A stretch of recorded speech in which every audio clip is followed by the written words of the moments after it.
A lot of gimbals on the market. You have the two most expensive one and, for example, a more average price. So these two are more around the $200 and this one I think it's more around the $100. So basically you can't go wrong. Most of the gimbals are good, but they have some particularities. Some of them are better in some cases. I will tell you more about that. So if you want a gimbal that you can take with you and that's not taking a lot of space, I will definitely recommend the DJI. As you can see, it's very compact, but you have to be careful because you have this small part that you will need, that you're going to put your phone in, and you don't want to lose it, otherwise you can't use the gimbal anymore. Then you will have the famous Zhiyun Smooth 5. It's a very strong gimbal. As you can see, it's much bigger than the other one, so it will take more space in your bag. But the experience of using it is different. You feel it's stronger, so it's better if you have a very big phone like an iPhone Plus, maybe you want to put a bigger wide angle on the phone. And then you will have a cheaper gimbal like the Feiyu Tech Gimbal. I really like this one. I've been using it for about a year or two, and yeah, I will say maybe the quality is a little bit less than the other two, but I don't know why. I really like it. I like it because it's got a long stick to hold the gimbal, and of course I love the extension of the gimbal. It's very helpful when you want to record high, to record low as well. It gives you more flexibility in your recording, and it's very simple to use, and the quality is good enough for me, and I had like good experience with it, so I really like it.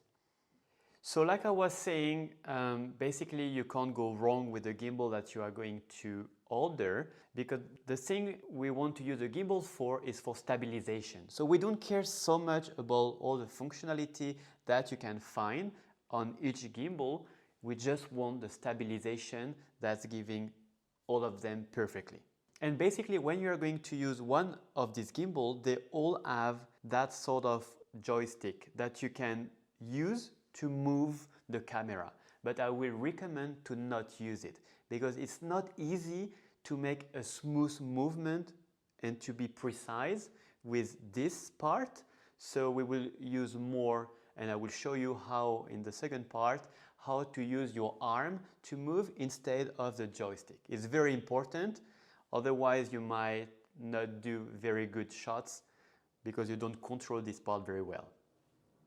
And I was very excited to try the DJI. Of course, it's a strong brand, and especially with this gimbal, you have as well the extension, so everything was perfect for me. But I don't know why. I've tried all the different modes, and basically there is something that I don't like about this gimbal. Is when you want to record the top to the bottom, you want to do that sort of movement that we're going to do a lot in a listing video, the phone is just going that way. It's not staying straight like all of them will do. So I don't know if it's something wrong with me. I've tried all the different options. I've tried to check on YouTube to see if people do it differently.